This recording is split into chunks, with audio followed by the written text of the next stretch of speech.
Ovoj životnoj priči kao da je suđeno putovati uz vode, uz rijeke male i velike. Ta životna priča polako teče već 56 ljeta i hvala Bogu nije presušila. Sve je počelo podno Kamešnice u Otoku ili bolje kazano u Ovrlji, dan nakon Velike Gospe na Svetoga Roka, a Roko mu nije ime. Na Roknjači osnovna, u Sinju srednja škola koja malko nadopunjena bračkim danima. Život mladića iz župe Svetoga Luke nije uvijek išao životnim putima posutim cvićem i nisu mu uvijek sritne zvizde bile naklonjene. Puna kuća čeljadi iz koje je krenulo 9 dice, ali pola ih je otišlo na put bez povratka ili kako ovaj pjesnik zapisa i kaže za svoje najmilije, pola ih je na nebesin. Mučilo se, trpilo i radilo za onu koricu kruva u splitskom Logosu, u ugostiteljstvu, a tu su i za ovaj kraj neizbježni njemački radni dani. Već od malena govorilo se biće nešto od Đelaševog malog, ima dara za pisanje i nešto ćaćina boemskog pogleda i bili su pravu, a onu pjesničku crtu što lipo piše ili krasnoslovi naslijedi od matere Anđe. Dok Split slavi mediteranske igre i Adrianu, on te iste godine objavi prvu svoju pjesmu i posveti je Nikolini. Nakon toga povratka više nema, dnevni tjedni tisak, stručna glasila mjesta su za njegove pjesme i zapise. A onda dođu 90. godine i stade ponosno podbarja hrvatski obranu domovine. Vratimo se na početak ove priče o vodama i rijekama. Cetina, ta bistra krasotica, teče tako lipo od izvora do ušća pod Omiške stine, a njegov životni put je krenuo suprotno.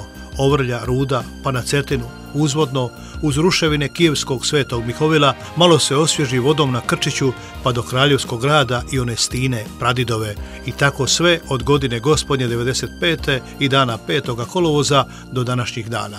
Dani su i godine u odori hrvatskog časnika, pisanja i zapisi o braniteljima, generalima, o ljubavi i vjeri, o rodu hrvatskome.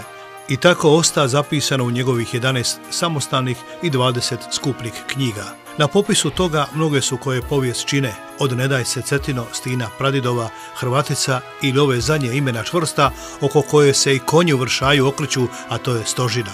Uz njegove rukopise našli su se i nagrade i priznanja od Knina, Kijeva, Otoka, Županije Šibensko-kninske i ostalih gradova i općina, udruga i društava. Njegovoga grad odredi u glumi za kralja Zvonimira jer on zapisa tekst, potpisa režiju za mjuzikl tog ponosnog imena. Časno i predano bio je dugo godina ili najdugovječniji kninski ministar kulture, vodeći to kulturno vijeće. Vrijeme je tražilo odvažnost, znanje i volju, voditi ili moderirati skupovima, priredbama i mnogim drugim događajima. A bilo ga je svugdje, u Hrvatskoj, Herceg Bosni ili Hagu. Uz one otočko-sinjske bračke škole skoknuo je do Kalelarge, Svete Stošije, do Donatova grada i tamo studij komunikologije i informatologije. Vjera ona istinski ljubljena okružena je pohodom Svetom Ocu u Vatikan zajedno s onima koji najviše štuje, a to su majke, dica, supruge poginulih vitezova u Domovinskom ratu. Kako je to lipo doživjeti, udaje ti se ćer, a ti joj napišeš pismu, udaje se ćaćina princeza. Sve je to njegovih ruku djelo.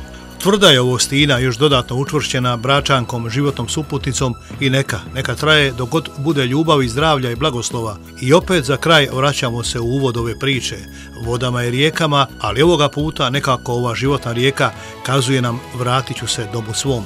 Polako, bistro i tečno od Kninske tvrđave, pa svojom rijekom do Ovrlje, a tamo ga u oaze mira i ljepoti prirode čeka karta i podosta tinte za nove zapise, pisme i proze.